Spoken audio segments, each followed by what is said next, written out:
In this GYDA Talks, Robert talks to Jonny Tooze. Jonny is the founder of Lab and has been part of the UK digital community for the last 20 years. Lab is a digital agency specialising in human behaviour and innovation. Jonny has recently formed a group and started to acquire other agencies. He is an advisor to many agencies outside of Lab and has helped them to grow and tackle complex challenges. He is also obsessed about leadership and decision-making for the last decade and coaches many leaders. Robert and Jonny discuss pillars of growth, glass ceilings, leadership from fear, acquisition, and suppliers, not partners, plus much more.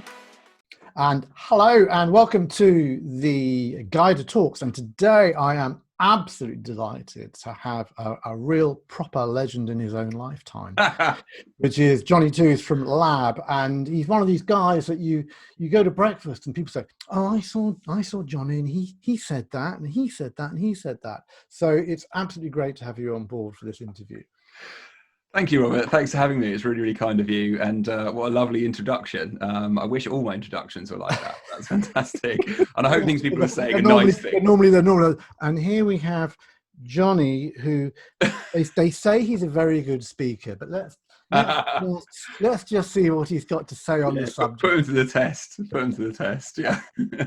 You do kind of get those as you go on stage. I'm sure some people say he's very good. I'm not sure, but let's see if it's interesting or not. So without further ado, why don't you just give us a brief intro to the many facets of what you do? Sure. So I'm Jonny Tooze. I'm 39 years old, so getting on a bit in the agency world. Father of 3 kids and an amazing, loving wife who's very supportive of my ventures over the last 20 years in digital. I started Lab 17 years ago, which is a digital agency, from a bedroom, and that has grown to quite a well-known agency in the UK. And it's going on further now of doing other things, which I'm sure we'll talk about later. I've been involved with digital since I was a kid. Programming on a ZX Spectrum 128K. That was my first computer that I actually coded on, and learned to program quite early on. So I left school at 17, moved out of home, and then really started businesses. So various businesses over the years. I've had some amazing mentors. 17 was my first business, which was promoting economic investment in third world countries with a professor at Surrey University. And that ended quite abruptly. I won't go into why, but actually I will. He was shot and killed actually for his anti-corruption work in Malawi, which was quite an interesting start to my business venture. And then I was lucky enough to meet a guy who was a property guy who founded a business, and I was part of that. And he was a guy called Dermot Vascour, and he was an absolutely brilliant guy. Taught me a huge amount about business. And so I did a couple of interesting businesses really early on in my career. And at 18 years old, I was in a boardroom pitching to a table of 17 venture capitalists. So I kind of got schooled really quickly in terms of how the world worked in business and everything else. And then I worked in a digital agency myself. At the same time, started my own agency. And then I was lucky enough to get a digital role at Panasonic over in Thatcham when they used to build mobile phones in the mobile division. And this was a long time ago. So the iPhone had just been released in that kind of era.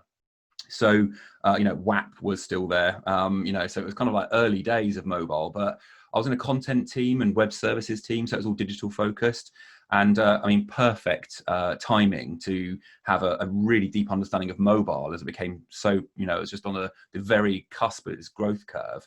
I was offered a role in Panasonic Europe to run digital. This is when I was 20, to have a €500,000 budget and actually run the digital operation under the CMO at the time, a guy called Sukhbir, who was absolutely brilliant.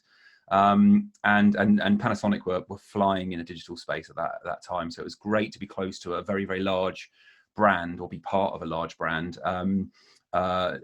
doing digital brilliantly. But they had twice as many visitors as any other competitor in Europe. It was incredible. So some really great times there. But I was offered this role. It was based over in Germany. And I was already making more money out of my agency that I'd already started. So I kind of made it, it was amazing, but it gave me the confidence to say, look, I know what I'm doing in digital here. I've got a mobile background. I've got the digital background. I've been offered this amazing role, and decided to go down the agency route. At the same time, Panasonic pulled out of mobile in Europe. So all of my friends that I'd made there went off to Vodafone, Motorola, Orange, you name it.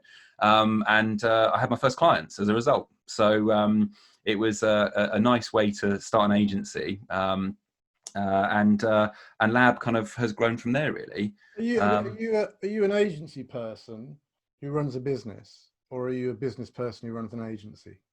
It's a difficult one to answer, actually. I love business. I've always wanted to be an entrepreneur since I could remember. I love the whole concept of starting something amazing and doing something different in the world. I've always wanted to do things differently. That's been my core focus of life, really, is there's a better way. And so I am quite disruptive naturally. I think, I love the agency world for a number of reasons. And this is why I'm still here sort of 20 years later after working in this space, especially in digital as well. Is because I do love the opportunities that it brings. I love the fact that I get to speak to a range of completely different businesses and industries. I've learned so many different skills, both sort of technically how the world works, but also around marketing and communication, around creativity, around consulting and boardrooms, around culture, people. There's sort of leadership. I've obsessed about leadership for the last 15 years. I've had an opportunity to do so many amazing things that apply to pretty much every walk of life, literally from kind of, businesses, every industry, to family, to everything, to hobbies and disciplines, and my own personal development as a human being as well. So the agency world has given me so much.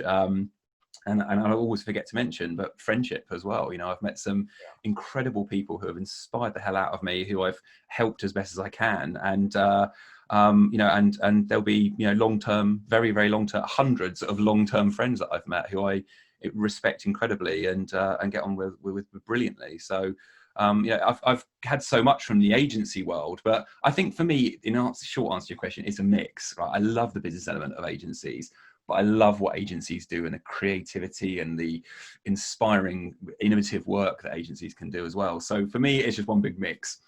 Okay, so why do you think that agencies get stuck? I mean, there are these clear stick points at about 5 or 6 and about 15 or 20 and about 25 people.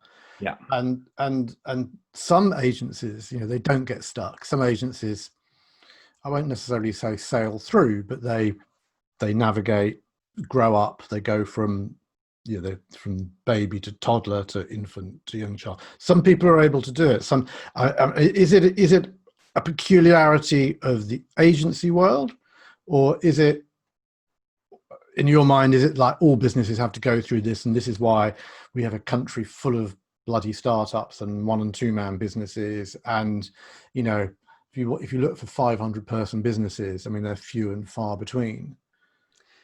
Yeah.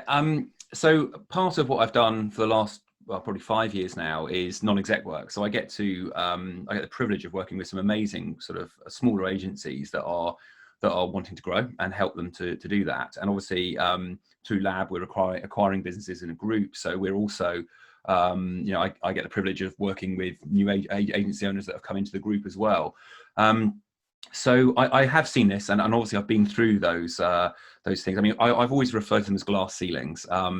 People are sort of hitting above it and they don't know why, and there is some reason, some force that's stopping them from growing. I think that there is a number of reasons for that, and a lot of what I do is helping people understand what those glass ceilings are. I think fundamentally, and this is probably a thread for a lot of the conversation, a lot of it comes down to human behaviour and our own psychology.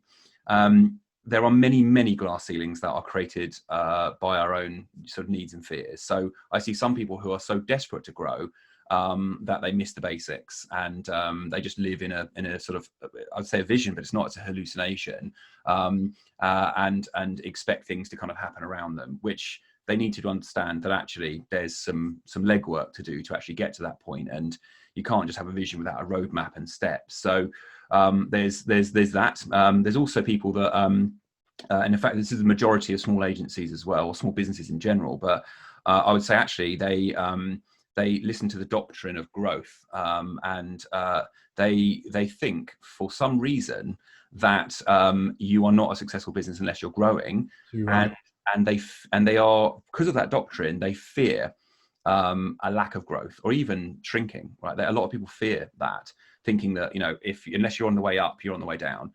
It's not true, and actually the majority of people, and I believe personally, it's why so this industry, our industry, has so many mental health problems, is because of that doctrine. Because actually it's okay to run a lifestyle business, a small business,